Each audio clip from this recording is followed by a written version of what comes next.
Most people think Gilded Age hotels were temples to pleasure, where wealth glittered openly in ballrooms, corridors, and lobbies built to be seen. Guests arrived to marble floors, orchids, and orchestras, believing these palaces promised escape from every discomfort, including death itself. But the truth hid above the chandeliers. Behind locked doors and missing floor numbers, hotels built entire wards for the dying, complete with nurses, doctors, and discreet exits. Here, millionaires took their final breaths so no body would ever cross the lobby. The question is not whether this happened. It is why every great hotel believed it had to, when luxury declared war on death. The first rule of a grand hotel was never written, yet everyone understood it the moment a guest fell gravely ill. It was 1889 when the problem first became impossible to ignore. A railroad magnate collapsed in the dining room of the Palmer House in Chicago during the height of the spring social season. Doctors arrived within minutes. The man was still breathing. But what happened next revealed a crisis no amount of money could solve with grace. The body had to move through the lobby. Guests watched from velvet chairs as porters carried the dying man past the orchid arrangements and the gold leaf mirrors. Women turned their faces away. Conversation stopped. The orchestra kept playing, but nobody danced.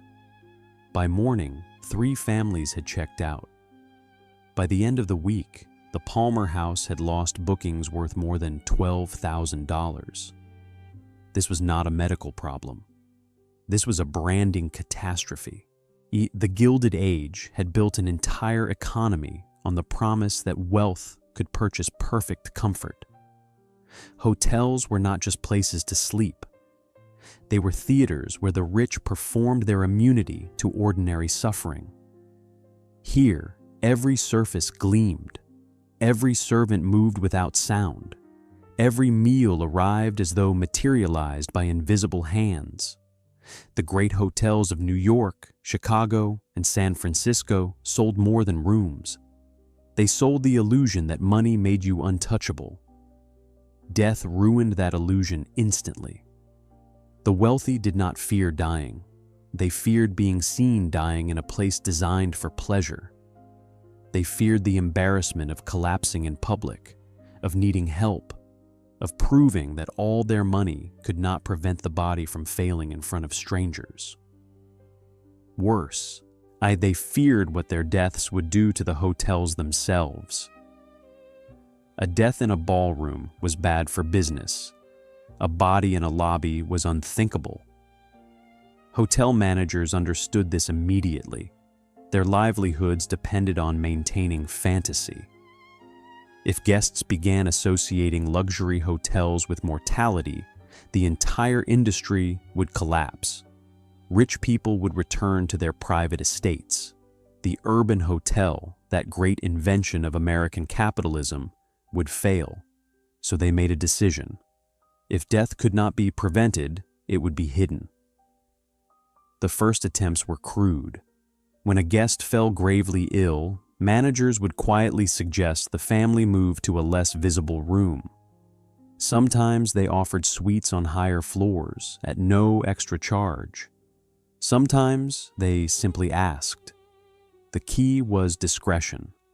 Never acknowledge the reason. Never use the word dying. And just move the problem away from where other guests might see. But moving rooms was not enough. By the early 1890s, as hotels grew taller and guest lists grew longer, managers realized they needed something more systematic. They needed architecture itself to solve the problem. They needed spaces designed specifically for dying, spaces that guests would never accidentally discover, spaces that could function as hospitals without ever being called hospitals. They needed floors that did not officially exist. The idea emerged gradually across multiple properties, but the principle was always the same. Build rooms at the top of the hotel or tucked between service floors. Label them as storage or staff quarters in public directories. Equip them with hospital-grade ventilation, running water, and separate elevators. And staff them with nurses who worked under contract but never wore uniforms in public spaces. Create exit routes that bypassed every social area. Make it possible for someone to die in your hotel without anyone else ever knowing they were sick. This was not kindness. This was logistics. The Waldorf Astoria was among the first to formalize the system when it opened in New York in 1893. Original architectural plans, preserved in municipal archives, show a series of rooms on the 16th floor labeled simply as private suites. But the specifications told a different story. These rooms had reinforced flooring for heavy medical equipment. They had oversized doors that could accommodate wheeled gurneys. They had dedicated water lines for sterilization. They had no windows facing the street. They were hospitals in everything but name. Other hotels followed quickly. The Palmer House in Chicago, the Palace in San Francisco, the Brown Palace in Denver. By 1900, nearly every luxury hotel in America had created some version of these hidden wards. The details varied, but the purpose remained identical. Keep death invisible, protect the illusion, preserve the brand. And for decades, it worked. Guests continued to arrive believing they were entering paradise. They saw marble lobbies and crystal chandeliers.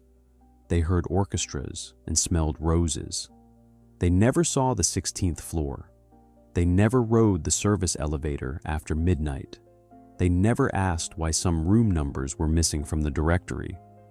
The system functioned so smoothly that most guests never knew it existed. That was exactly the point. The greatest success of Gilded Age hotel management was not luxury. It was invisibility. But invisibility required more than hidden rooms. It required an entire infrastructure of secrecy. The floors that officially did not exist. Hotel directories skipped numbers not for superstition alone, but to erase entire populations of rooms from polite conversation. Walk into any grand hotel built between 1880 and 1930 and ask for the 13th floor. The elevator will not go there. The staff will explain that 13 is unlucky. Most guests accept this without question. It fits the theatrical superstition of the era. But the 13th floor was never about luck. It was about capacity. The missing floor created architectural ambiguity. Was it storage? Was it mechanical equipment? Was it staff housing? The answer was yes to all three, depending on who asked. But the real function, documented in private hotel records and architectural blueprints, was medical quarantine. The Waldorf Astoria alone maintained 42 rooms on its unlisted floors between 1893 and 1929. These were not repurposed guest rooms. They were purpose-built spaces designed from the beginning to house dying guests. Each room measured exactly 14 feet by 18 feet, slightly larger than standard accommodations. Each had a separate ventilation shaft that bypassed the main air system. Each had walls lined with cork for sound insulation. Each had flooring that could be washed with carbolic acid without damage. The Palmer House in Chicago went further. Its hidden ward occupied 2 full floors, the 13th and 14th, both omitted from guest directories. Combined, these floors contained 68 rooms arranged in a grid that prioritized isolation. No room shared a wall with more than 2 others. Wide corridors allowed for gurney passage without disturbing adjacent spaces. 4 separate staircases provided access, each terminating in different areas of the building to prevent crowding. This was not improvisation. This was deliberate urban planning applied to death itself. Architects who designed these spaces worked from specifications that read like hospital construction manuals. The Palace Hotel in San Francisco, rebuilt after the 1906 earthquake, included detailed requirements in its original plans. Walls must be washable, floors must be seamless, lighting must be indirect, doors must lock from the outside, the windows must open for ventilation, but must not overlook public streets. The goal was clinical efficiency, hidden behind decorative facades. Most guests never questioned the missing floors. They assumed skipped numbers were an eccentricity of wealthy builders with theatrical superstitions. They never asked why the elevator stopped at the 12th floor and then jumped to the 15th. They never wondered what occupied the space between. But hotel staff knew. Porters, housekeepers, and kitchen workers all understood that certain floors were forbidden. You did not ask to work there. You did not deliver room service there. You did not clean there unless specifically assigned. And if you were assigned, you signed a confidentiality agreement that threatened immediate termination for discussing what you saw. Silence was enforced through economic power. The hotels employed hundreds. A single job could support an entire immigrant family. Losing that job meant destitution. So workers learned not to see what they saw. They learned not to remember the bodies moved through service corridors at 3 in the morning. They learned not to count how many doctors arrived each week. They learned not to ask why certain elevators were locked after midnight. The architecture itself reinforced this secrecy. Service staircases were deliberately confusing, twisting through the building in ways that prevented casual exploration. Doors to restricted floors were unmarked and painted the same color as the walls. Elevator controls for the hidden floors required special keys held only by senior management. Even fire escape maps omitted these levels, listing them as mechanical spaces or storage. The building conspired to keep its secrets, and the secrets multiplied. By 1900, the system had become so standardized that hotel associations shared best practices through private correspondence. Letters preserved in historical archives show managers exchanging advice on everything from soundproofing techniques to mortuary service contracts. They discussed how to train nurses to move silently through hallways. They debated whether to install dedicated telephone lines so doctors could be summoned without using the main switchboard. They calculated optimal ratios of hidden rooms to public accommodations. The business of invisible death had become an industry unto itself. One letter from the manager of the Brown Palace in Denver to his counterpart at the Waldorf Astoria, dated March 1902, is particularly revealing. He writes, "We have found that one concealed ward for every 200 standard rooms maintains adequate capacity while minimizing operational visibility. Staffing requires 2 nurses per floor during high season, 1 during winter months. Costs are offset by the prevention of scandal and the preservation of reputation." This was the language of logistics, not compassion. The floors existed because dead guests were bad for business. They existed because the alternative was unthinkable. They existed because the entire economy of luxury hospitality depended on the illusion that death was something that happened elsewhere. And for decades, that illusion held. Guests continued to check in. Orchestras continued to play. Champagne continued to flow. And above the ballrooms, in rooms that did not officially exist, people continued to die. The question was never whether this system was sustainable.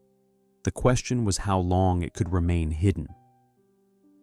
A system perfected at its peak. By 1900, The machinery of discreet death operated as smoothly as room service. The scale was staggering. Across America's 20 largest luxury hotels, an estimated 300 to 400 deaths occurred annually in hidden wards by 1910. This number does not include guests who died in standard rooms from sudden causes like heart attacks. This represents only the deaths that were managed through the dedicated invisible infrastructure.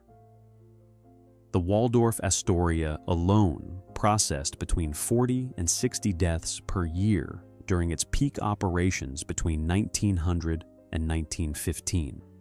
The Palmer House in Chicago handled similar numbers.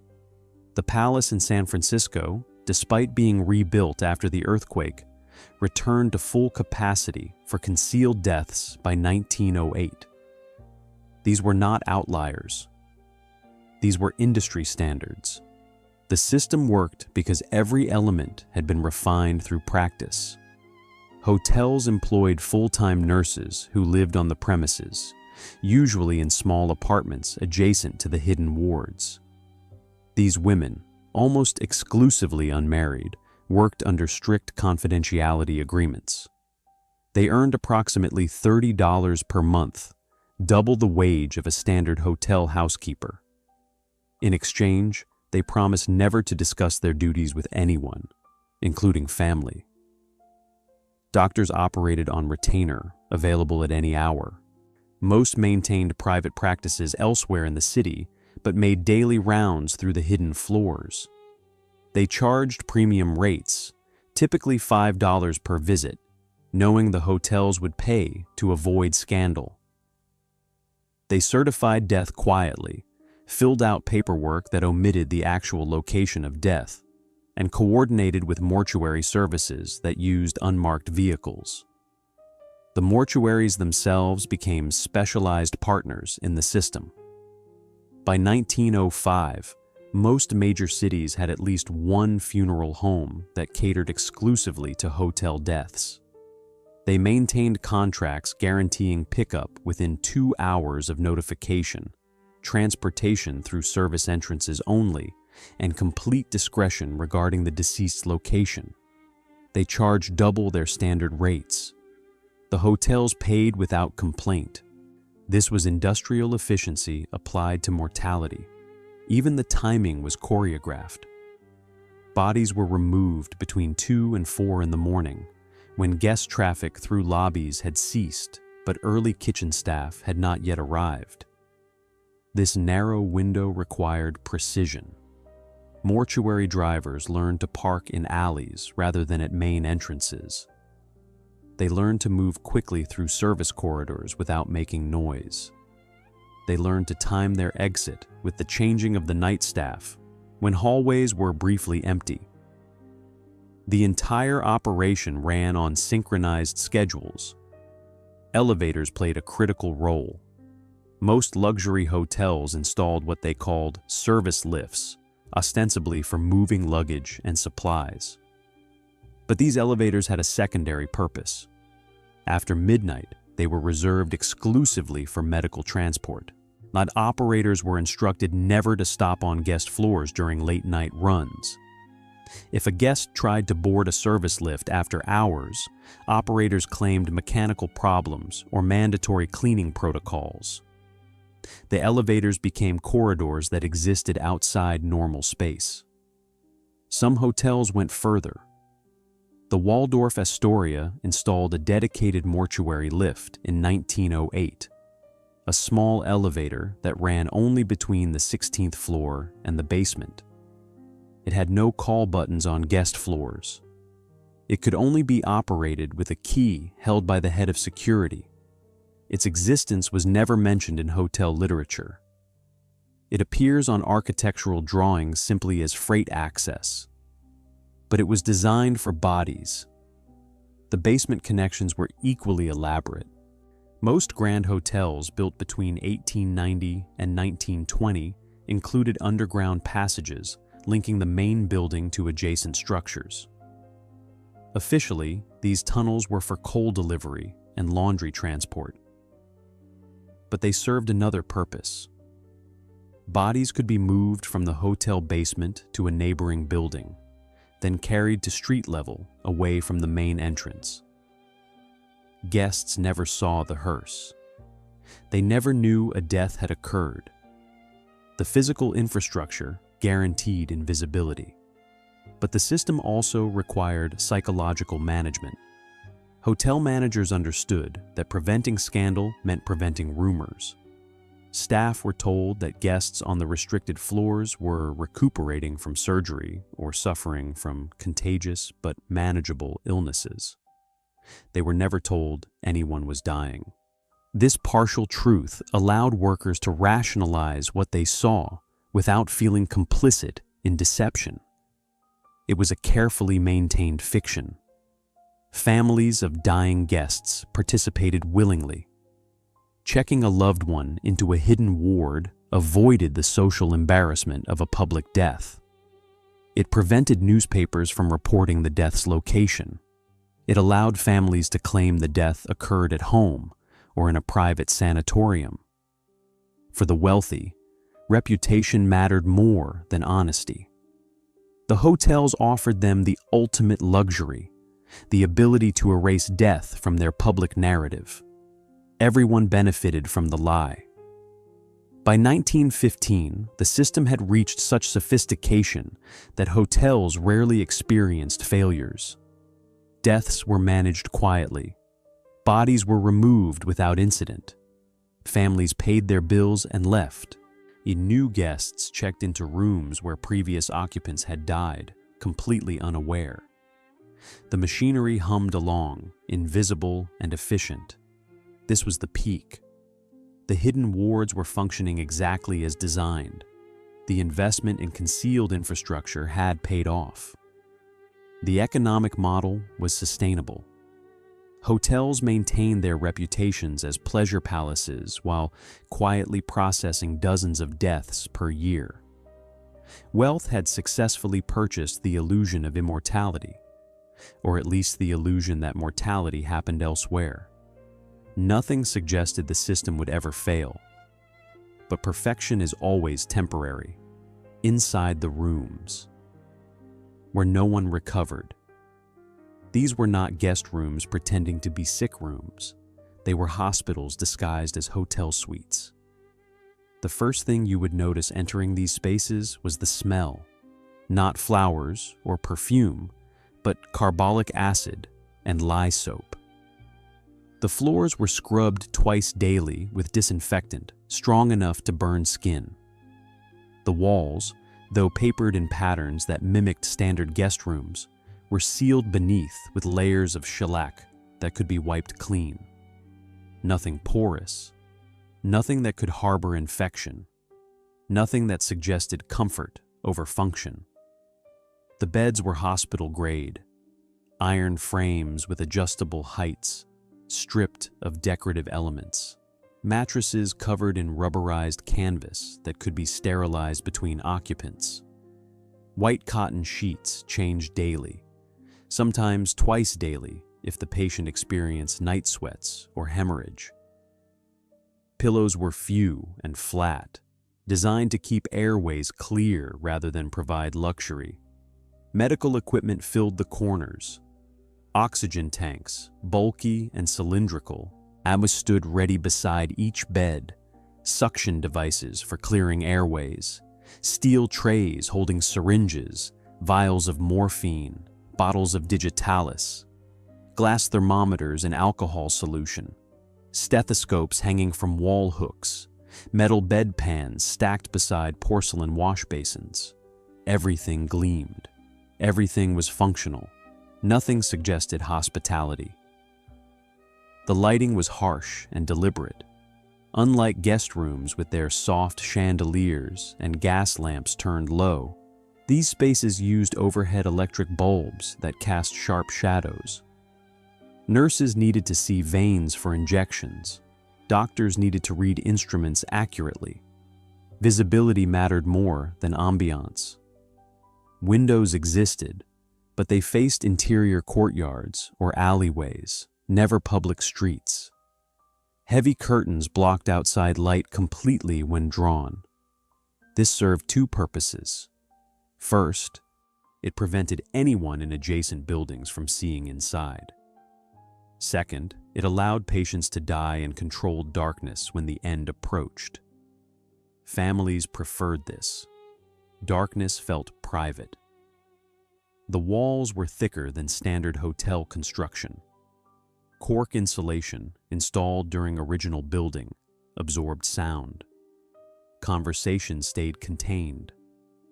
Groans of pain did not travel. The coughing fits that marked pneumonia or tuberculosis remained inaudible to guests in nearby hallways. The dying could suffer without disturbing anyone's vacation. Ventilation systems were separate from the main hotel air circulation. Each hidden ward had dedicated intake and exhaust shafts that prevented contaminated air from reaching guest floors. This was not about protecting the dying. This was about protecting the brand. A tuberculosis outbreak traced to a luxury hotel would destroy bookings for years. The isolated air systems were insurance against scandal. Water lines ran directly to these rooms without passing through standard plumbing. This allowed for constant sterilization without affecting water pressure elsewhere in the building. Nurses could scrub instruments, wash sheets, and clean floors using gallons of hot water, while guests downstairs bathed and dressed without noticing any change. The attention to medical logistics was extraordinary. Some rooms contained more advanced equipment. The Waldorf Astoria's 16th floor included 2 rooms fitted with early X-ray machines by 1912. These devices, still experimental and dangerous, allowed doctors to diagnose pneumonia or tuberculosis without moving patients. The lead-lined walls, if necessary to contain radiation, also happened to provide additional soundproofing. Function justified function. Furniture was minimal. A single chair for visitors. A small table for the nurses' supplies. No decorative objects, no paintings, no mirrors. Mirrors forced dying people to confront their deterioration.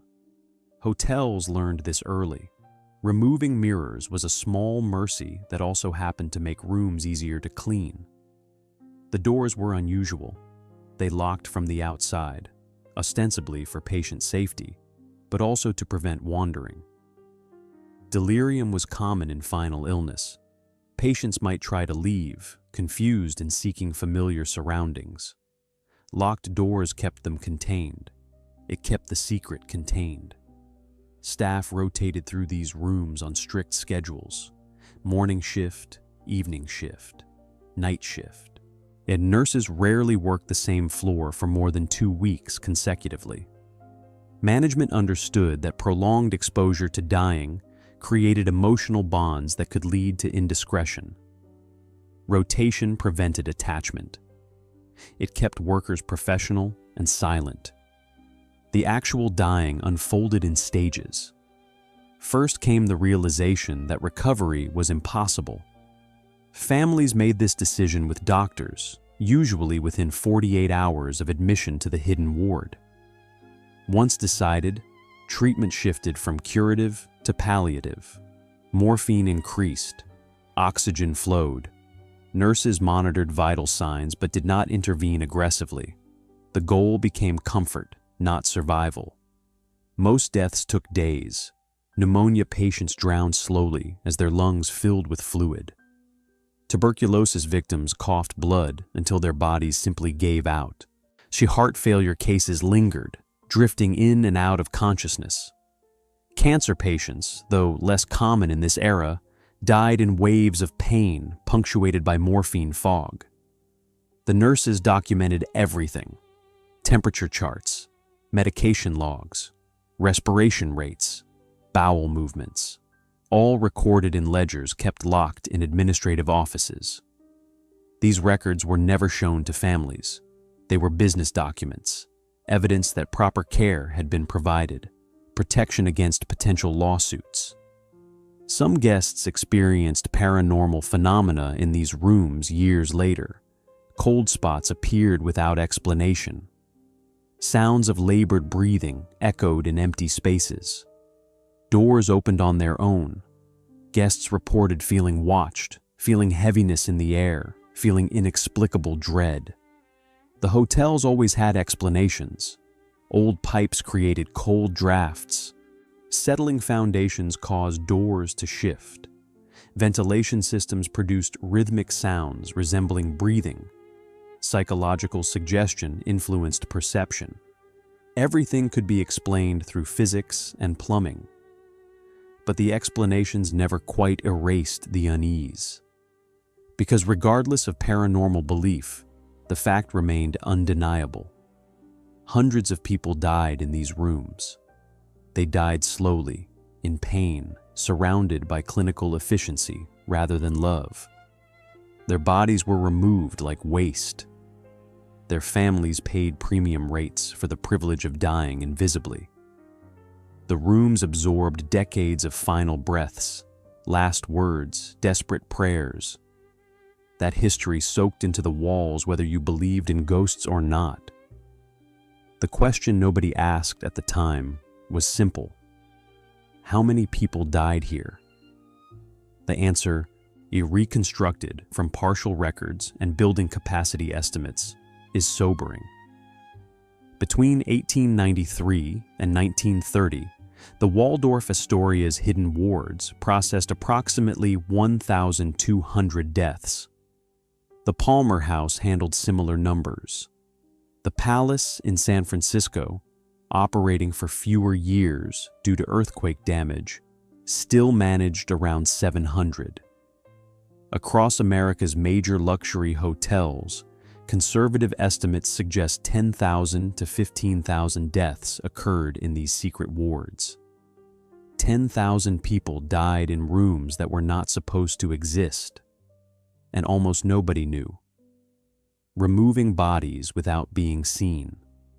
The most important journey in a luxury hotel was designed to happen after midnight and without witnesses. The protocol began the moment death was confirmed. A nurse would check for pulse and respiration. Finding none, she would note the time in her log. Then she would pull a white sheet over the body's face. This was not sentiment. This was procedure. The sheet signaled to anyone entering the room that medical care had ended and logistics had begun. The nurse would then use a dedicated telephone line, one that bypassed the hotel switchboard, to notify the head of security. The conversation was brief and coded. She might say, "Suite 16 needs evening service," or "Morning arrangements required on 14." The specific phrases varied by hotel, but the meaning was always clear. A body needed removal. Security would contact the contracted mortuary service. Again, coded language. Delivery required, or package ready for collection.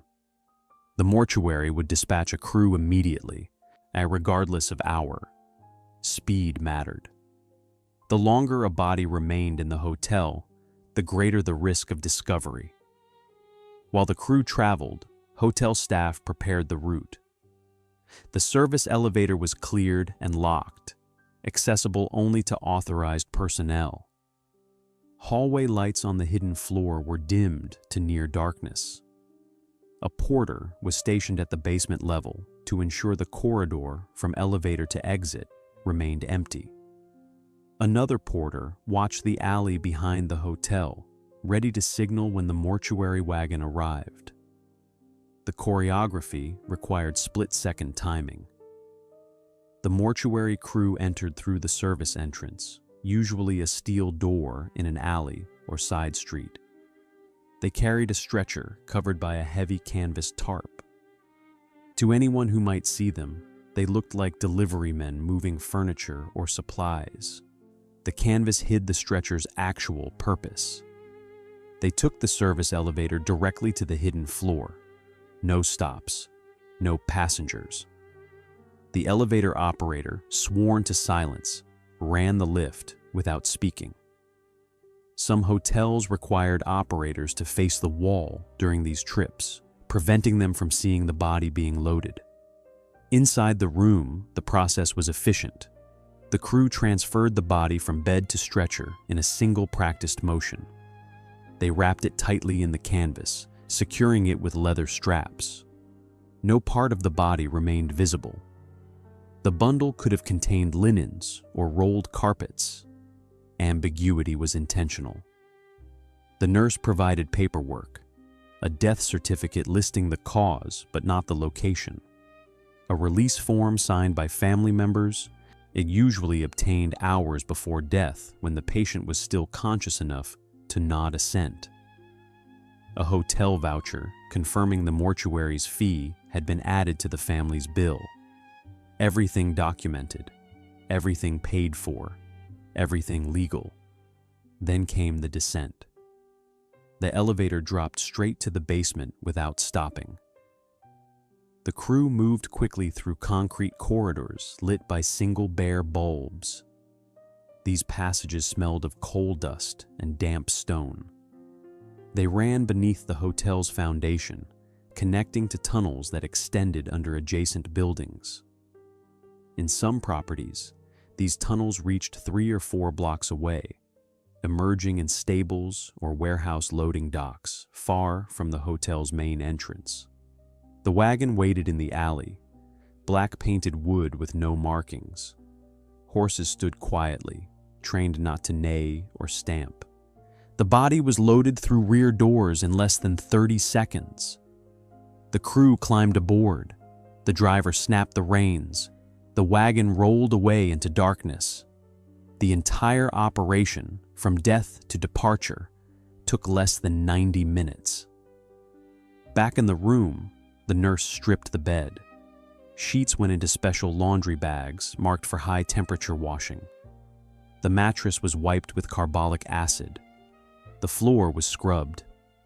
Windows were opened to air the space, then closed again before dawn. By morning, the room looked untouched. Within 24 hours, it would be ready for another dying guest. The scale of this operation was remarkable. During peak years between 1900 and 1915, the Waldorf Astoria processed an average of 48 bodies per year through this system. That meant 1 removal every 7 to 8 days. The Palmer House in Chicago handled similar volume. The Palace in San Francisco managed approximately 35 removals annually. Across America's major luxury hotels, bodies were being removed at a rate of roughly 3 to 4 per week during high season. This required significant staffing. Each hotel employed at least 2 full-time security personnel dedicated to coordinating removals. They worked overnight shifts, sleeping during the day in small rooms near the service entrances. They earned $50 per month, substantial wages for the era. Silence was expensive. Mortuary services prospered from these contracts. A single hotel might generate $1,500 to $2,000 per year in removal fees. The mortuaries hired additional drivers and purchased extra wagons specifically for hotel work. They trained crews in discretion, teaching them to move without speaking, to avoid eye contact, to become functionally invisible. The economics created a shadow industry. Undertakers, security guards, elevator operators, porters, nurses, doctors, they all depended on death happening quietly. The hotel paid them. The families paid the hotel. Money flowed through the system, lubricating silence. Some hotels installed more permanent infrastructure. The Brown Palace in Denver built a dedicated chute in 1907, a vertical shaft running from the 14th floor directly to the basement. Bodies wrapped in canvas could be lowered on cables, eliminating the need for elevator transport. The chute was disguised as a laundry drop, but its dimensions, nearly 4 feet square, were far too large for linens. It was designed for corpses. The chute terminated in a small room adjacent to the boiler. Bodies landed on a padded platform designed to prevent damage during descent. From there, they were moved directly to the tunnel system. The entire process happened within the building's core, invisible to everyone except those operating the machinery. This was industrial death management. The families rarely questioned the process. They were too overwhelmed by grief to ask logistical details. Hotels encouraged this by handling everything discreetly. A manager would approach the family shortly after death, express condolences, and explain that all arrangements had been made. The body would be transported to the family's chosen funeral home or their city of residence. Paperwork would be provided. No further action was required. Most families felt grateful.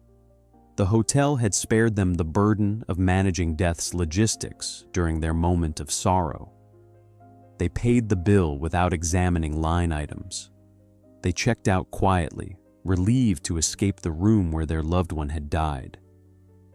They never knew they had been part of a system designed to protect the hotel's reputation rather than honor their dead. And the system continued. Bodies kept moving through hidden corridors.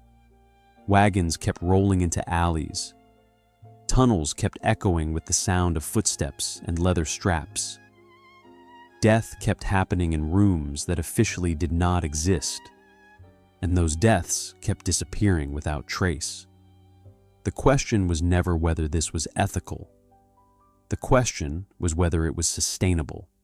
When secrets became too heavy, the system failed whenever too many people died too quickly.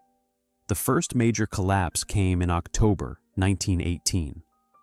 The Spanish flu had been spreading for months, but wealthy Americans believed their money would protect them. They continued traveling. They continued checking into grand hotels. They continued attending dinners and dances in crowded ballrooms. They believed luxury provided immunity. It did not. Within 3 weeks, the Waldorf Astoria's hidden ward was overwhelmed. All 42 rooms filled. Then overflow began. Management converted standard guest rooms on upper floors into makeshift sick rooms. They installed oxygen tanks in suites that had hosted wedding parties days earlier. They hired additional nurses at emergency wages. They contacted mortuary services and demanded expanded pickup schedules. But the bodies came faster than they could be removed. By late October, the hotel was removing 6 to 8 bodies per night. The careful choreography fell apart. Elevator operators made multiple trips instead of one. Porters started making mistakes, using the wrong corridors, emerging into areas where guests might see them. The tunnel system became congested with crews waiting their turn to load wagons. Guests began to notice. Someone saw a stretcher being carried through a service hallway at 11 in the evening, too early for the usual overnight removal window. Someone else heard groaning from a room that was supposed to be unoccupied. A maid, overworked and exhausted, accidentally told a guest that the 14th floor was closed due to illness. Rumors spread through the lobby like fire through dry timber. The hotel tried to suppress the panic. Management sent telegrams to newspapers asking them not to report on conditions inside the Waldorf. They offered free rooms to journalists in exchange for silence.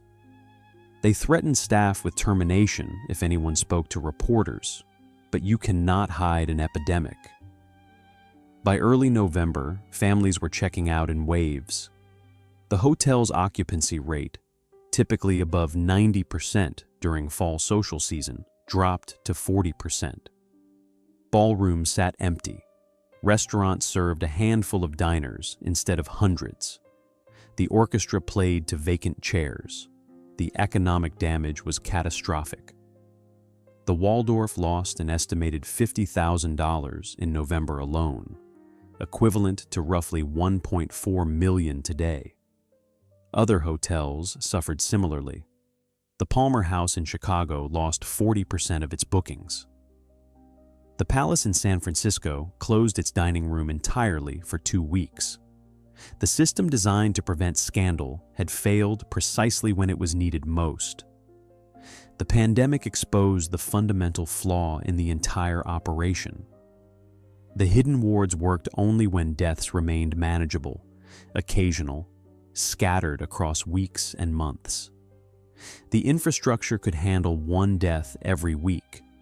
It could not handle 6 deaths in a single day. The influenza killed indiscriminately.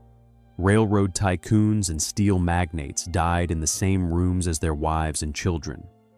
The nurses, overwhelmed and terrified, began quitting. Some fell sick themselves. One nurse at the Waldorf died on the same floor where she had cared for dying guests. Her body was removed through the same tunnel she had watched so many others pass through. The irony was suffocating. Hotels faced an impossible choice. They could admit the scope of the crisis, acknowledge the deaths openly, and accept the permanent damage to their reputations. Or they could continue trying to hide what was becoming unhideable. Most chose denial. The Waldorf Astoria never issued a public statement about the deaths occurring within its walls. Neither did the Palmer House. Neither did the Palace. They continued operating as though nothing unusual was happening. They continued serving meals. They continued booking rooms. They continued pretending that death was not stalking their hallways. But the staff knew, the remaining guests knew, the city knew, and eventually the dead themselves became impossible to ignore. Yes, on November 7th, 1918, a maintenance worker at the Brown Palace in Denver opened a service closet and found 3 bodies wrapped in canvas, stacked like cordwood. The mortuary had been unable to keep pace with pickups. The hotel had run out of places to temporarily store corpses. Someone had made a desperate decision to hide them in a closet until removal became possible. The worker reported what he found. Management threatened him into silence. But he told his wife. She told her sister. The sister told a friend who worked as a secretary for the Denver Post. Within days, the story was public. The headline read, "Luxury Hotel Becomes Charnel House." The article described bodies piling up in service areas. It described overwhelmed staff. It described families fleeing in terror. It described the hidden wards, the secret elevators, the tunnel system for corpse removal. It described everything the hotels had spent 30 years hiding. Other newspapers picked up the story. The New York Times ran a front-page article about deaths at the Waldorf. The Chicago Tribune published an exposé on the Palmer House. The system of invisible death, so carefully constructed and maintained, collapsed into public view in a matter of days. Hotels scrambled to respond. They issued statements claiming they had provided humanitarian care during a public health crisis. They argued they had acted properly, that the hidden wards were necessary medical facilities, that discretion was compassionate rather than deceptive. They pointed out that moving sick guests to specialized rooms had prevented wider contagion. Some of this was true. But it was also true that the infrastructure had been designed for profit protection, not patient welfare. It was true that hotels had hidden deaths for decades before the pandemic. It was true that the system existed to preserve the fantasy of luxury being free from mortality. The public was not sympathetic. Bookings plummeted further. The social elite began avoiding grand hotels entirely, preferring to stay in private clubs or with friends. The concept of the urban luxury hotel as a safe, pristine refuge had been shattered. People now associated these properties with disease and death, rather than pleasure and escape. The economic consequences rippled through the entire hospitality industry. Hotels laid off staff. They closed floors. They canceled renovations. Some smaller properties declared bankruptcy. The pandemic had not only killed people, it had killed the business model that depended on hiding death. The system had become too heavy to sustain. And yet, even after the crisis passed, even after the influenza faded and life returned to some version of normal, the hidden wards remained. Hotels did not dismantle them. They did not convert them back to standard guest rooms. They did not acknowledge they existed. They simply locked the doors and tried to forget. But physical spaces do not forget. The rooms remained sealed and silent for decades. Renovations that should never have found anything. Construction crews expected dust and broken pipes, not sealed rooms untouched since the 19th century. The discoveries began in the 1950s, when the first wave of major hotel renovations swept through America's aging luxury properties. Decades of neglect had taken their toll. Plumbing leaked, wiring failed, heating systems needed complete replacement. Hotels had to modernize or face obsolescence. Nobody anticipated what modernization would uncover. The first documented discovery happened in 1953 at the Palmer House in Chicago. Workers were replacing steam pipes on what they believed was a maintenance floor when they found a door that should not have existed. It was painted the same color as the wall, with no visible handle or hardware. A carpenter noticed it only because his measuring tape caught on a seam in the plaster. They opened the door with a crowbar. Inside was a room approximately 14 feet by 18 feet, completely furnished and apparently abandoned in haste.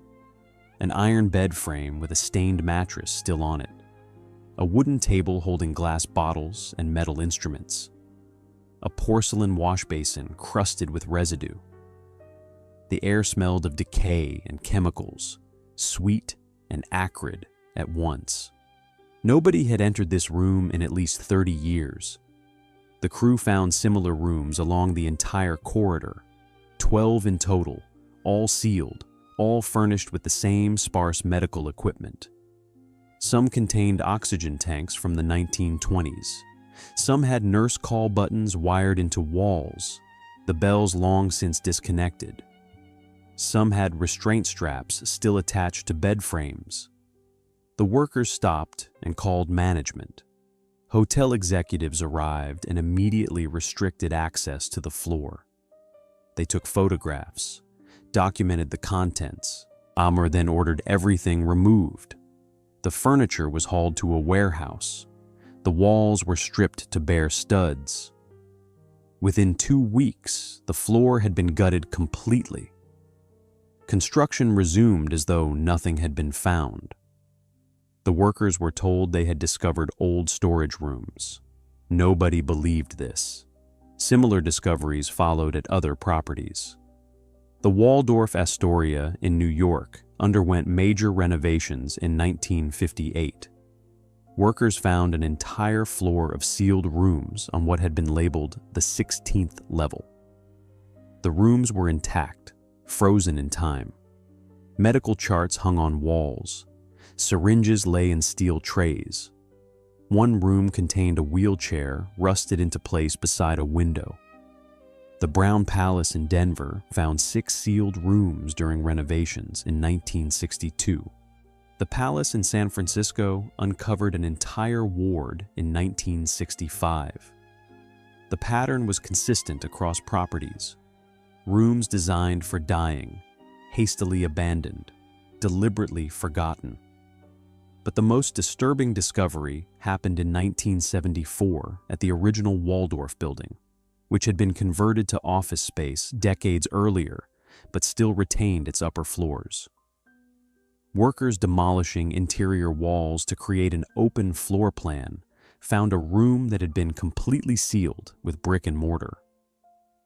Someone had walled it shut from the outside. breaking through required sledgehammers and a full day's work. When the wall finally collapsed, workers found a small room in near-perfect preservation.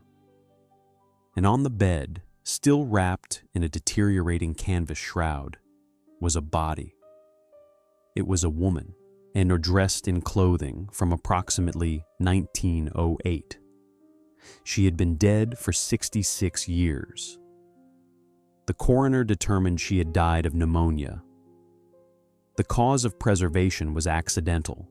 The sealed room had created an environment with low oxygen and stable temperature, essentially mummifying the remains. She had been forgotten, left behind when the floor was abandoned, and then sealed inside when someone decided to permanently close off the space. Nobody knew her name. Hotel records from that era had been destroyed or lost. She was buried in an unmarked grave in a municipal cemetery, identified only as Jane Doe. But her existence raised questions that hotels could not answer. How many other rooms had been sealed and forgotten? How many other bodies might remain hidden in walls or under floors? Had this been an isolated accident? Or had hotels routinely sealed rooms when they became inconvenient? The hotels refused to comment. The renovations continued, and more evidence emerged. Workers found medical equipment dating from the 1890s. They found morphine bottles with pharmacist labels from 1900. They found leather restraints. They found death certificates filed in desk drawers. They found patient logs listing names, dates of admission, dates of death. The logs were particularly revealing. They showed that some hidden wards had operated continuously for 40 years. They showed that certain rooms had processed dozens of deaths. They showed that hotels had maintained detailed records of every person who died in their secret wards, records that contradicted the public narrative of accidental, occasional deaths. Journalists began investigating. Articles appeared in newspapers asking what luxury hotels had hidden for decades. Some papers published partial lists of names from the discovered logs, trying to trace what had happened to these forgotten dead. Hotels responded with legal action. They claimed the records were private property. They claimed publication would violate patient confidentiality, even though the patients had been dead for 50 years. They claimed the articles were defamatory, damaging to their brands. Most newspapers backed down. The legal costs of fighting hotels with deep pockets were prohibitive. But the physical evidence could not be silenced. Every renovation brought new discoveries.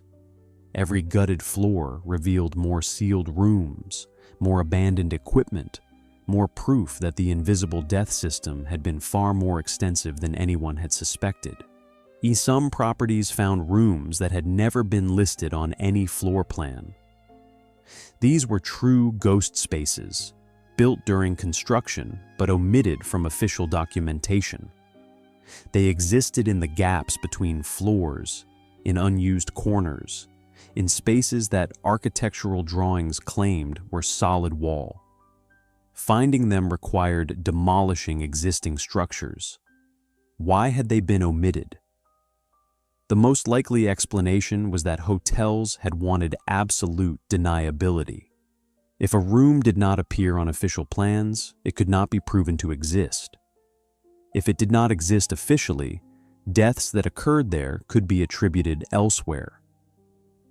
It was architectural erasure on a systematic scale. The renovations also revealed the physical toll these rooms had absorbed. Floors were stained with chemicals and bodily fluids that had soaked through decades of surface cleaning. Walls showed water damage from constant sterilization. Ventilation systems were corroded from years of carbolic acid vapor. The spaces looked diseased, their materials poisoned by prolonged exposure to death. Some rooms showed signs of violence. Walls had gouges and scratches, marks made by fingernails or metal objects. Restraint straps showed heavy wear, evidence of prolonged struggling. These were not peaceful deaths. These were deaths marked by fear, pain, delirium, desperation. The physical evidence contradicted the hotel's narrative of compassionate care. But perhaps most unsettling were the personal objects left behind. Wedding rings found on bedside tables, photographs of children tucked into drawers, letters never sent, pocket watches stopped at specific times. Each object represented a person who had died alone in these rooms, their possessions left to gather dust when their bodies were removed. These were not anonymous statistics. These were individuals with lives, families, stories. They had been wealthy enough to afford luxury hotels, connected enough to be admitted to secret wards, but ultimately forgotten enough to leave no trace. The renovations forced a reckoning that hotels desperately wanted to avoid. The past was literally being uncovered, room by room, floor by floor. The system of invisible death was becoming visible again, and there was no way to re-hide it. The question was no longer whether these spaces existed. The question was what had really happened inside them. The industry turns away from its own past. Hotels responded to discovery with silence rather than explanation. The American Hotel Association convened an emergency meeting in December 1974, 6 months after the body was found at the Waldorf. Representatives from 30 major properties attended. The meeting was closed to press. No minutes were officially recorded, but one attendee, a junior manager from the Palmer House, later described what happened in a letter to a friend. The letter, preserved in a private collection and published in a hospitality industry history in 2006, is revealing. The manager wrote, "The entire purpose was to establish a unified response to questions about the hidden wards. The consensus was simple: say nothing, acknowledge nothing. If pressed, claim ignorance. If documents are found, claim they are falsified or misunderstood.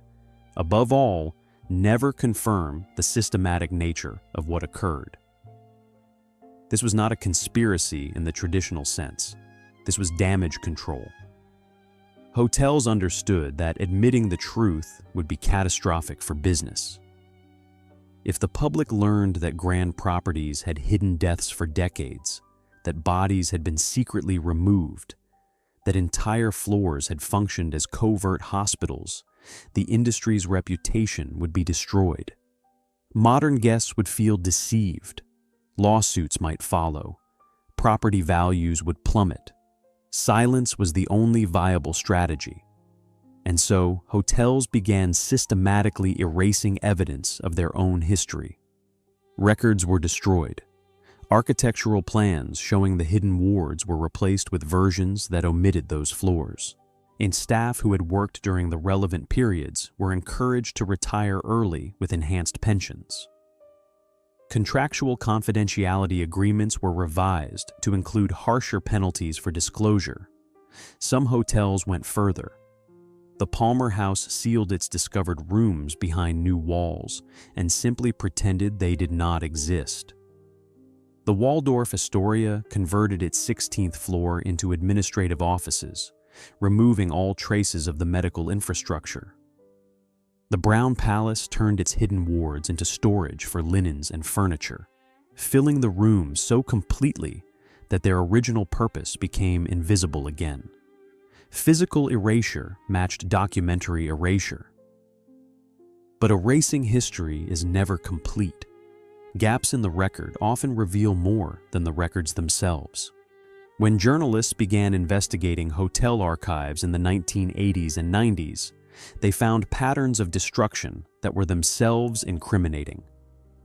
The Waldorf Astoria's archives, supposedly complete from 1893 forward, had no records at all from 1918 to to 1920. The Palmer House had a similar gap from 1917 to 1921. The Palace in San Francisco showed missing records from 1906 to 1910, precisely the years following the earthquake when the secret wards would have been busiest. These were not accidental losses. These were deliberate purges. Archivists who worked at these properties during the 1970s and 80s later admitted, off the record, that they had been ordered to remove and destroy specific documents. They described burning files in building incinerators, shredding floor plans, discarding logs that showed admissions to non-existent room numbers.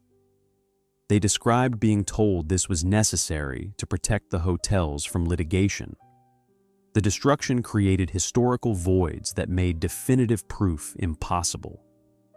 Without records, deaths that occurred in hidden wards could not be conclusively documented. Without floor plans, the existence of specialized medical rooms could be dismissed as rumor. Without testimony from surviving staff, the systematic nature of the operation could be denied. Plausible deniability replaced truth. Hotels also began rebranding their histories. They commissioned official histories that emphasized glamour, celebrity guests, and architectural grandeur. These books mentioned deaths only in passing, as tragic but rare events. They never mentioned hidden wards. They never mentioned secret elevators or tunnel systems or contracted mortuary services. The past was rewritten to serve the present. Some individuals tried to challenge this narrative. Former staff members occasionally gave interviews describing what they had seen. A nurse who had worked at the Waldorf in the 1920s told a journalist in 1986 that she had cared for dying guests on the 16th floor, that bodies were removed through service elevators, that everything was designed for concealment. She provided specific details, names of doctors, descriptions of rooms. The hotel threatened her with a lawsuit for defamation. She retracted her statement. Others remained silent, intimidated by legal threats or bound by confidentiality agreements that extended beyond death. Some took their knowledge to graves, choosing loyalty to former employers over historical honesty. The system had trained them well. Discretion had been their profession. Silence had been their job requirement. That silence persisted even when they no longer had anything to lose by speaking. Public interest in the hidden wards faded gradually. Without continuous revelations, without photographic evidence, without survivors willing to testify publicly, the story became just another urban legend. People knew something strange had happened in old hotels, but the details remained murky. Skeptics dismissed the accounts as exaggerations or misunderstandings. Hotels encouraged this skepticism. They framed the entire narrative as myth, comparing it to stories about underground cities or secret societies. They suggested that people had conflated normal deaths that occurred in hotels with fantastical tales of secret hospitals. They pointed out that elderly guests did occasionally die during their stays, that this was natural and expected, that it required no conspiracy to explain. This was a strategic reframing. By acknowledging ordinary deaths, hotels could deny extraordinary ones. But the physical evidence kept contradicting the denials. Architectural historians studying hotel construction found building permits and contractor invoices that referenced medical facilities, isolated ventilation systems, reinforced flooring for heavy equipment.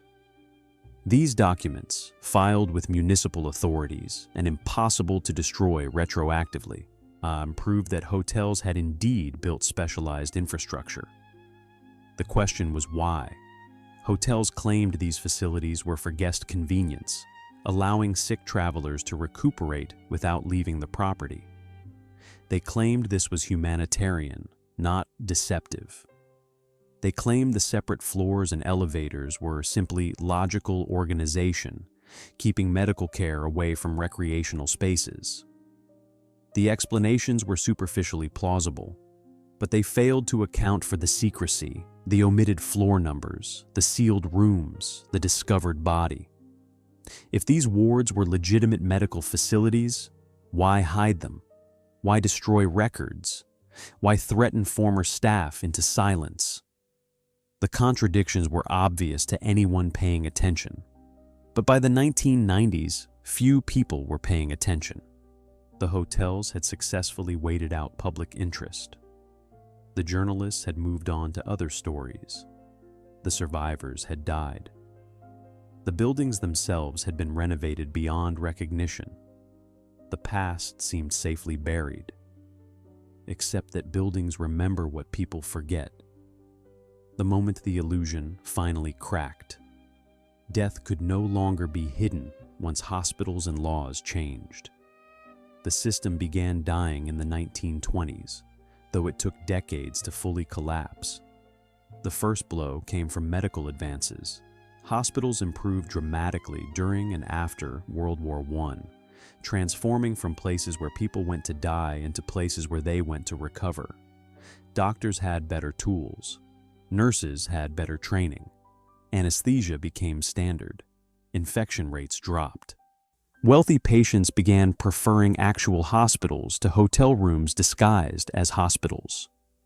The medical care was genuinely superior, and hospitals, unlike hotels, made no pretense about their purpose. Death was expected there. It carried no social stigma. Families could mourn openly without fear of embarrassment. The hidden wards lost their primary function, but economic changes delivered the more decisive blow. The 1920s saw the rise of middle-class tourism. Hotels that had catered exclusively to millionaires now needed broader markets to stay profitable. They expanded, they advertised, they competed for business travelers and vacationing families, not just social elites. This required a different approach. Mass-market hotels could not afford hidden floors that generated no revenue. They could not afford elaborate systems for corpse removal. They could not afford to pay double wages for silence. The economics no longer justified the infrastructure. The Great Depression finished what the market shift had begun. Between 1929 and 1935, luxury hotels hemorrhaged money. Occupancy rates plummeted. Many properties faced foreclosure. Those that survived did so by cutting costs ruthlessly. The hidden wards were expensive to maintain. They required dedicated staff. They required specialized equipment. They required ongoing relationships with mortuary services. All of this cost money while generating minimal revenue, since families paid standard room rates regardless of where their loved one died. Hotels began shutting down their secret medical floors. The Waldorf Astoria closed its 16th floor ward in 1932. The Palmer House followed in 1934. The Brown Palace held out until 1936, then finally locked the doors and reassigned the nurses. The rooms sat empty, unused, forgotten. But legal changes made reopening them impossible, even if hotels had wanted to. The 1930s saw a wave of health and safety regulations. Fire codes required sprinklers in all occupied rooms. Building codes mandated minimum window sizes. Occupancy permits required inspection and certification. The hidden wards could not pass inspection. They had been built to different standards, designed for temporary occupation by dying patients who were never expected to complain about conditions. Many had inadequate ventilation. Many violated fire safety rules. Many could not meet the new legal requirements without extensive renovation. And renovation would expose what hotels wanted hidden. So they left the floors sealed. It was easier and cheaper to simply abandon the space than to bring it up to code and face questions about why these rooms existed in the first place. World War II accelerated the transformation. Hotels converted to military use. Soldiers and officers needed rooms. The government paid well, but demanded full accounting of available space. Hotels could not explain missing floors or sealed wards. They had to either renovate them for military use or formally declare them unusable. Most chose unusable. They claimed structural problems, faulty plumbing, dangerous wiring. The military accepted these explanations and moved on. The rooms stayed locked. After the war, as hotels returned to civilian operation, they faced a new reality. Modern guests expected modern amenities: air conditioning, private bathrooms, television. Renovation became mandatory, and renovation meant tearing open walls, replacing systems, modernizing infrastructure. It meant finding what had been hidden. The discoveries of the 1950s and 60s were not accidents. They were inevitable consequences of modernization colliding with secretive pasts. Hotels could not simultaneously update their properties and maintain their secrets. The physical evidence was too extensive, the infrastructure too elaborate, the history too persistent. By the 1970s, the system of invisible death was fully dead. No major hotel operated hidden wards anymore. No hotel maintained contracts with mortuary services for discreet removal. No hotel skipped floor numbers to create architectural ambiguity. The practice had ended not because of moral awakening or public pressure, but because it had become economically and legally unsustainable. The world had changed. Medicine had changed. Law had changed. Tourism had changed. The original conditions that made the system profitable no longer existed. But ending the practice did not erase its legacy. The rooms remained. The sealed corridors remained. The architectural evidence remained. The uncomfortable truth remained that for nearly 50 years, America's most prestigious hotels had systematically hidden death from their guests. That truth sat locked behind doors that nobody wanted to open. Some hotels made token gestures toward transparency. The Brown Palace included a brief mention of its medical history in a coffee table book published in 1989. The paragraph was vague, describing humanitarian care during epidemics without mentioning the secrecy or scale. It was acknowledgement without honesty. Most hotels said nothing. The industry had successfully outlasted its own scandal. The people who had designed the system were dead. The people who had operated it were dead. The people who had died in it were certainly dead. With no living witnesses and no institutions willing to provide honest testimony, the story became ghostly itself, present but unproven, real but unverifiable. And perhaps that was appropriate. The hidden wards had always existed in a liminal space between visibility and invisibility, between acknowledged and denied, between real and erased. That they would remain in that space even after being discovered made a certain dark sense. The illusion had cracked, but it had not shattered. The system was gone, but its shadow remained. The rooms still locked. Today, some doors remain sealed not because of ghosts, but because reopening them raises uncomfortable questions. Walk through the service corridors of the Waldorf Astoria today, and you will find doors that have been painted over so many times their handles are buried under layers of enamel. These doors do not appear on floor plans. They are not marked on fire escape routes. Staff members are instructed to ignore them, to treat them as architectural quirks rather than actual entrances. Behind those doors are rooms that have not been entered in decades.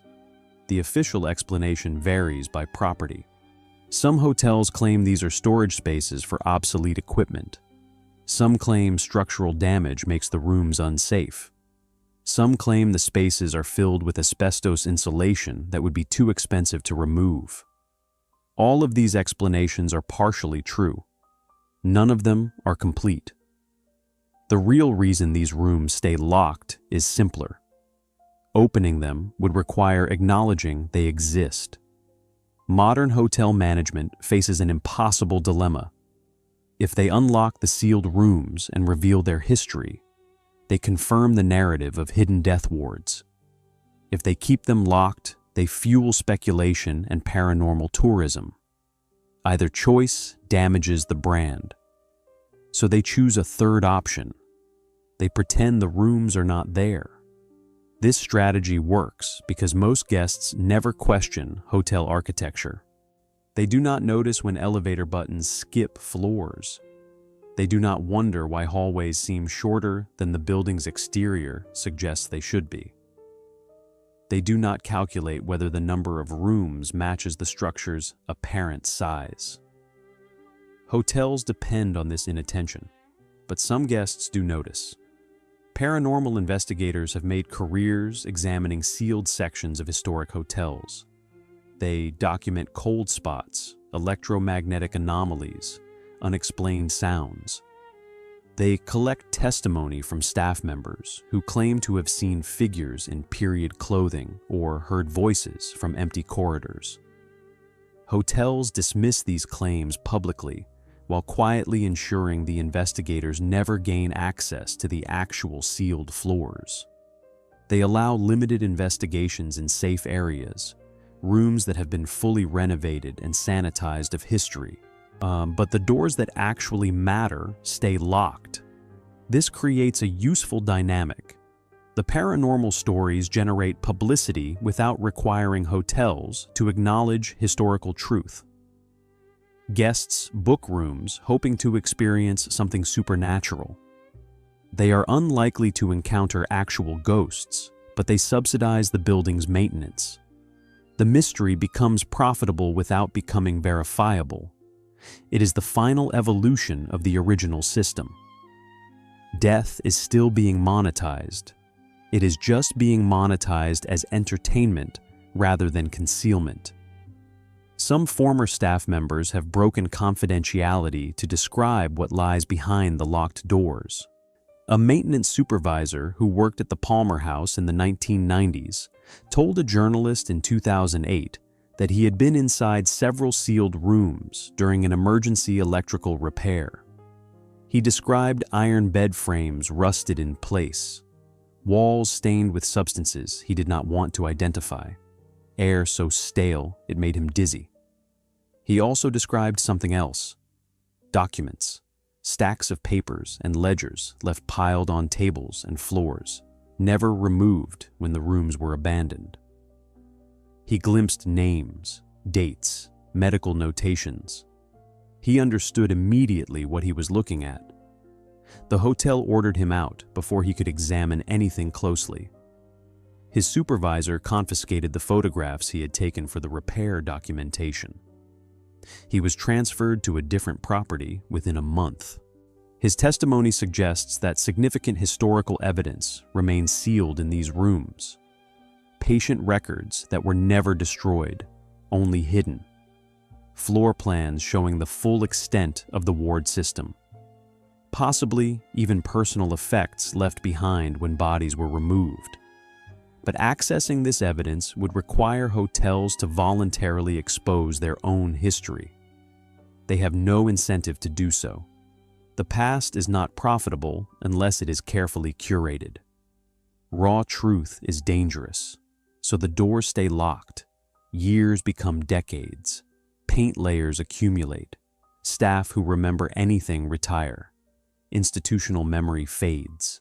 The physical spaces persist, but the knowledge of what they contain slowly vanishes. This is erasure through neglect rather than action. Hotels do not need to destroy evidence if they can simply wait for everyone who knows it exists to die. But buildings outlive people, and buildings retain traces. Modern guests occasionally report strange experiences in rooms adjacent to the sealed sections. Electronics malfunction. Water runs cold without explanation. Doors open by themselves. Sounds of footsteps echo from walls that should be solid. Smells of disinfectant and decay appear briefly, then vanish. The hotels have explanations. Old wiring causes power fluctuations. Aging plumbing produces temperature variations. Foundation settling makes doors shift. Ventilation systems carry odors from other parts of the building. Every phenomenon can be explained through physics and decay.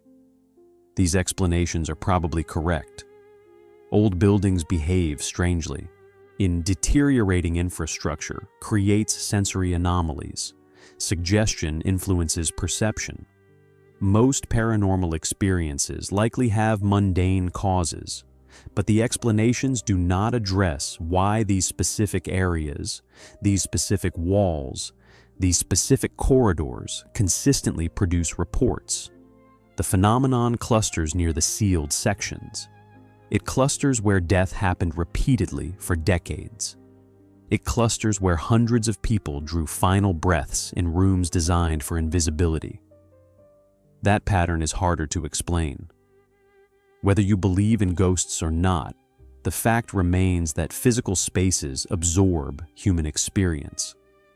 Trauma leaves traces in environments, even if those traces are only psychological.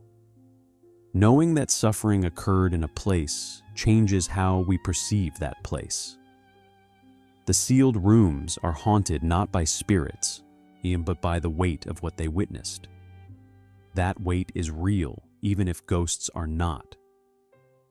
Some hotels have begun cautiously acknowledging their histories, though never fully. The Brown Palace offers a historical tour that mentions medical care during past epidemics. The Waldorf Astoria includes a brief paragraph in its lobby display about the property's service during the influenza pandemic. These acknowledgments are carefully worded, emphasizing humanitarian service while omitting secrecy and scale. It is truth filtered through marketing, accurate in what it says, deceptive in what it omits. But even these partial acknowledgments represent progress. For decades, hotels said nothing at all. The shift from silence to selective disclosure suggests the industry has calculated that limited honesty is less damaging than continued denial. Now, they may be right.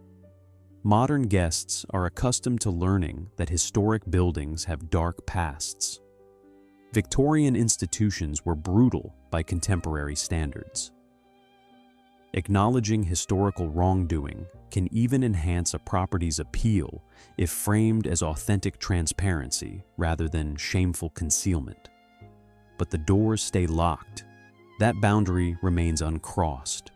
The actual spaces where the system operated remain inaccessible, their contents unknown, their histories frozen. The sealed rooms exist in a strange state, simultaneously acknowledged and denied, real and unreal, present and absent. They are perfect metaphors for the system itself, hidden in plain sight, functioning through erasure, present but deliberately invisible, and they will likely remain that way. There is no economic incentive to unseal them.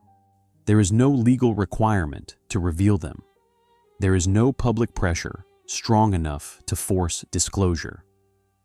The rooms have been locked for decades.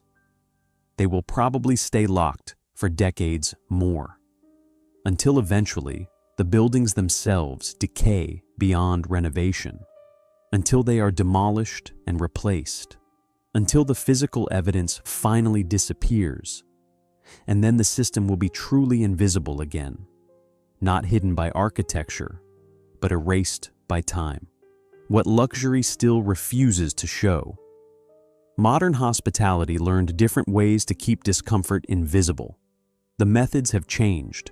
The principle has not. Today's luxury hotels do not build hidden wards, but they still engineer spaces that segregate different experiences. High-end resorts include entire sections for staff quarters and service operations that guests never see. Cruise ships have decks below the waterline where workers sleep in windowless cabins. Five-star properties maintain service corridors running parallel to guest hallways, allowing staff to move invisibly. Discomfort is still systematically hidden from those who pay for luxury.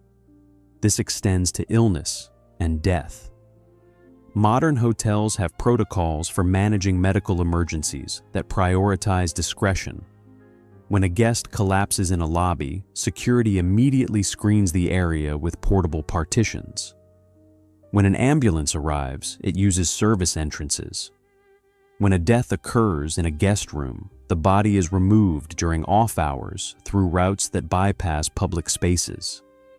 Nothing has changed except the legal framework. Modern regulations require hospitals instead of hotel rooms for serious illness. Modern medicine means fewer people die in hotels at all. But when death does occur, the logistics still prioritize invisibility. The instinct to hide remains. So does the infrastructure that makes hiding possible. Consider cruise ships, the floating hotels that serve millions of passengers annually. Every major cruise line maintains morgues. These are specialized refrigerated compartments designed to store bodies until the ship reaches port. They are built into the ship's structure during construction, always located far from passenger areas. The existence of morgues is not advertised. Most passengers sail without ever knowing these facilities exist. The reasoning is identical to Gilded Age hotels. Death must be managed without disturbing the vacation fantasy. Passengers are paying for pleasure. Confronting mortality would ruin the experience. So bodies are quietly stored below deck until they can be discreetly removed. The system operates smoothly. Staff are trained in corpse handling. Mortuary services at ports have contracts for pickup. Paperwork is processed efficiently. Families are notified privately. Other passengers remain unaware. The cruise continues as though nothing happened. It is the Waldorf Astoria system translated to sea. Even the language remains carefully managed. Hotels and cruise lines never use the word death in guest communications. They use euphemisms: passed away, or medical emergency, or tragic incident. The vocabulary is designed to soften reality, to maintain emotional distance, to prevent guests from dwelling on mortality while supposedly enjoying themselves. This is not unique to hospitality. Modern American culture broadly treats death as something that should happen invisibly. Dying people are moved to hospitals or hospice facilities, removed from homes and communities. Bodies are handled by professionals. Mourning is brief and private. The entire process happens away from daily life. Luxury hospitality did not create this approach, but it perfected it. The industry learned a century ago that customers would pay premium prices for environments where unpleasant realities did not intrude. They learned that managing death invisibly was not just possible, but profitable. They learned that infrastructure designed for concealment could function for decades without the public noticing or objecting. Those lessons persist. Modern hospitality executives study historic hotel management as case studies in guest experience engineering. They learn how their predecessors solved the problem of managing the unmanageable. They learn that architecture can make anything invisible if designed correctly. They learn that discretion is profitable. The hidden wards are gone, but the thinking that created them remains embedded in industry practice. This extends beyond hotels to luxury services broadly. Private hospitals cater to wealthy patients who want medical care without the indignity of shared waiting rooms or insurance paperwork. Private air terminals allow rich travelers to bypass security lines and crowded gates. Private clubs provide social spaces where wealth is never questioned and discomfort never intrudes. The wealthy still purchase invisibility. They still pay to avoid confronting anything unpleasant. They still expect physical spaces to protect them from reality. And businesses still profit from providing that protection. But something has shifted. The invisibility is no longer as complete. Modern media makes concealment harder.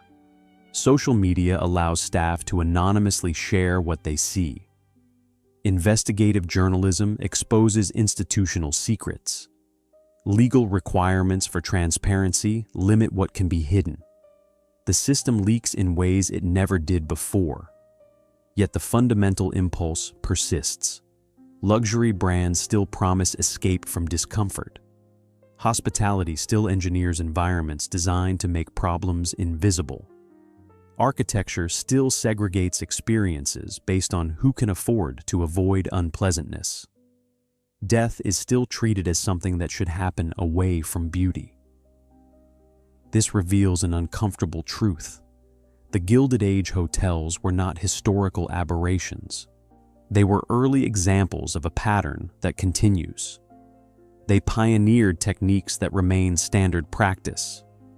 They demonstrated that customers would not only tolerate, but reward businesses that successfully hid death. The hidden wards worked not because they were uniquely deceptive, but because they fulfilled a demand. Wealthy guests wanted environments where mortality did not intrude.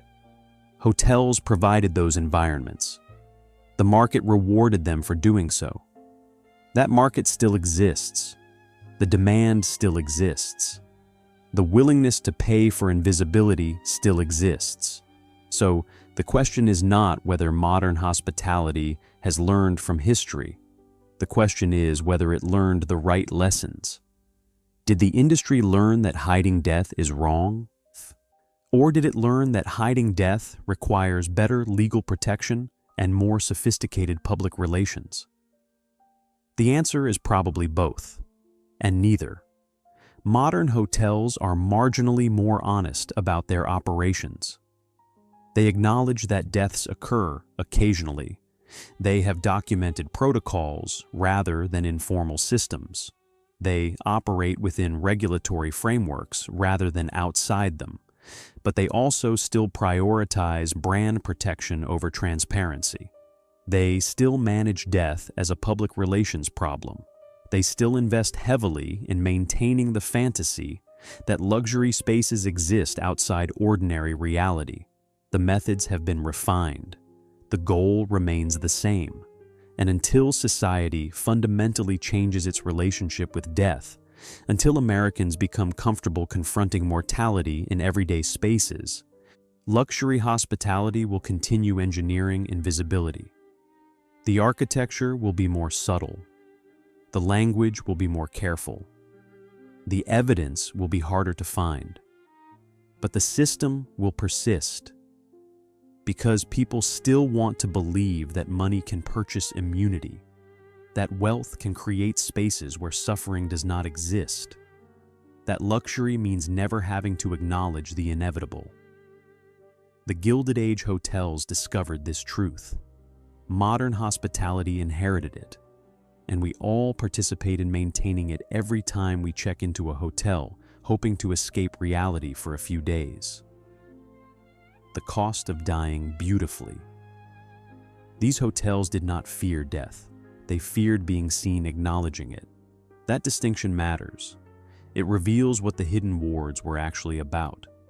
Not medical care, not humanitarian service, not even profit, though profit was certainly involved.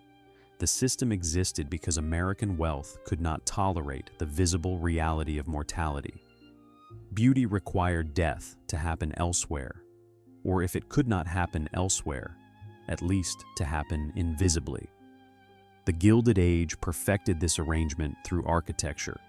They built spaces that allowed wealthy people to die without disturbing anyone's vacation. They created logistics that transformed corpse removal into routine maintenance. They engineered entire floors that existed in legal and social ambiguity, neither fully acknowledged nor fully denied. This required extraordinary effort. It required planning, investment, coordination across multiple institutions. It required training workers to be silent. It required maintaining secrets across decades. It required architectural innovation applied to a problem most people would rather not think about.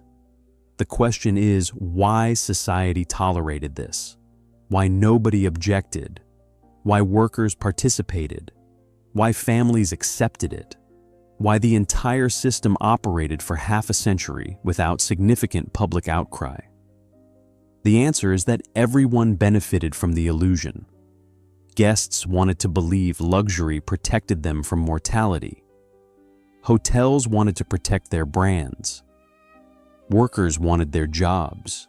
Families wanted to avoid embarrassment. Mortuary services wanted the business. Doctors wanted the fees. Everyone had reasons to maintain the system. Only the dying had no voice in the arrangement, and the dead cannot testify. This is the legacy the hidden wards left behind.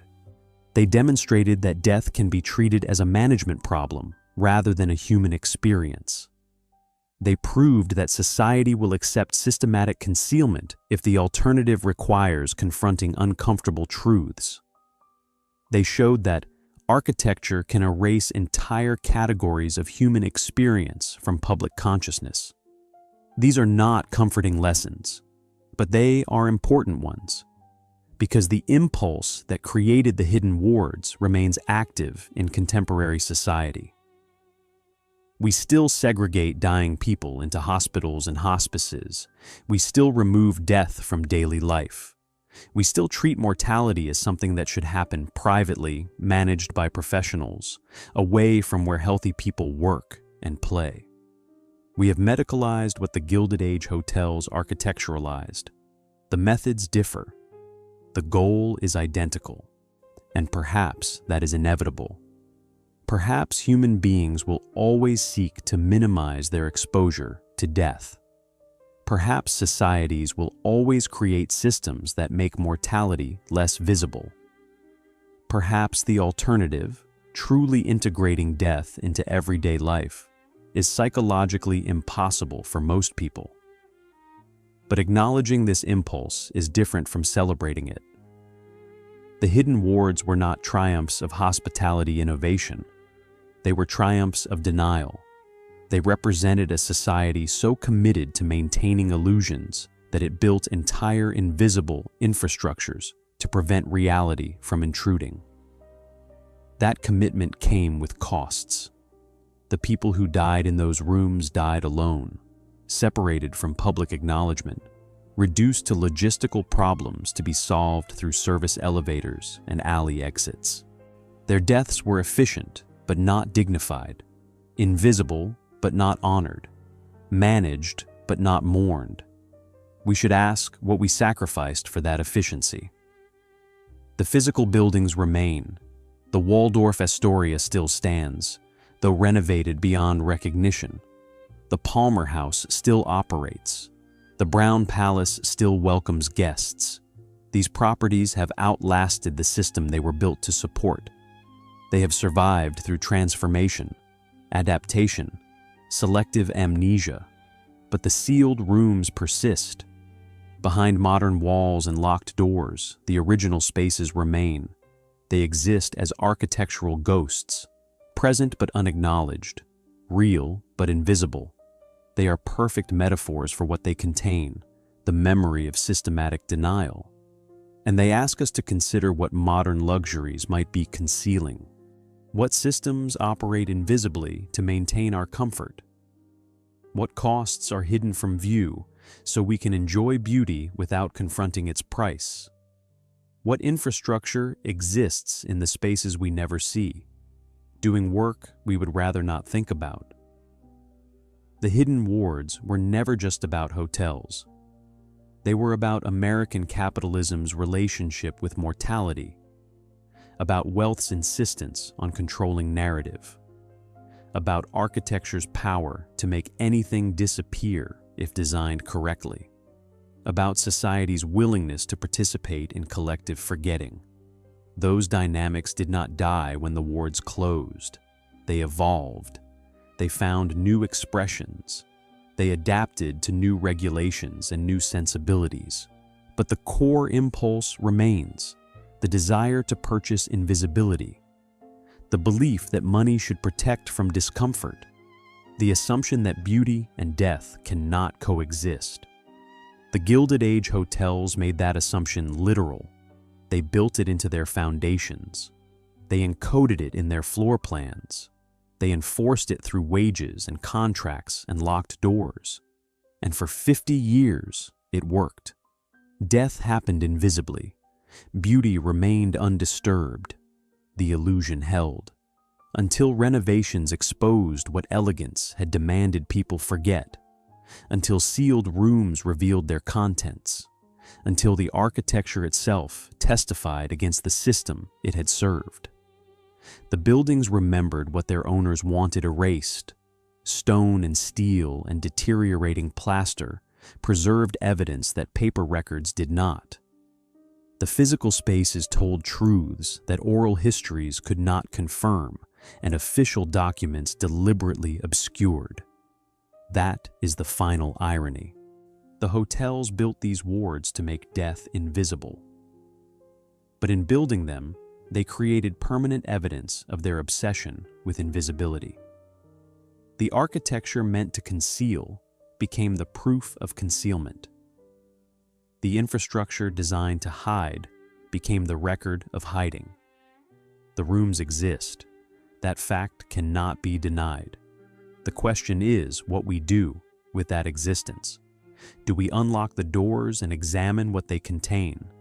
Do we leave them sealed and allow mystery to replace history? Do we demolish the buildings and erase the evidence entirely? Each choice reveals something about our current relationship with this past, about whether we believe historical truth matters more than institutional reputation, about whether we think the dead deserve acknowledgement even decades after burial, about whether we are willing to confront the costs of the beauty we inherited. The hidden wards force these questions. They demand that we reckon with a system that made death invisible so wealth could remain beautiful. They ask us to consider what we are still hiding, still denying, still engineering out of view. They remind us that every luxury has a price, that every beautiful space requires invisible labor, that every carefully maintained illusion depends on someone agreeing not to look behind the curtain. The Gilded Age hotels built the curtain into the architecture itself. They made it structural, permanent, undeniable. And now, more than a century later, we are still deciding whether to look behind it, still debating whether the truth matters, still weighing the comfort of beautiful lies against the discomfort of ugly facts. The rooms wait in darkness. The doors stay locked. The questions remain unanswered, and perhaps that is the most fitting legacy. A system designed for invisibility has become invisible again, not through secrecy this time, but through deliberate, collective forgetting. We know the hidden wards existed. We know what happened in them. We know hundreds died there. We know the bodies were removed through tunnels and service elevators. We know all of this. But we do not know what to do with the knowledge. So we let it fade. We let the doors stay locked. We let time do what demolition could not, slowly erasing evidence through neglect and decay. And in letting this happen, we participate in the same system the hotels created. We choose beautiful ignorance over uncomfortable truth. We choose preservation of illusion over acknowledgement of reality. We choose to walk through lobbies without asking what exists on missing floors. The cost of dying beautifully was paid by those who died invisibly. The cost of forgetting beautifully is being paid by all of us who inherit spaces built on denial and maintained through erasure. The question is whether we will keep paying it, or whether we will finally unlock the doors and see what a century of invisibility looks like in the light.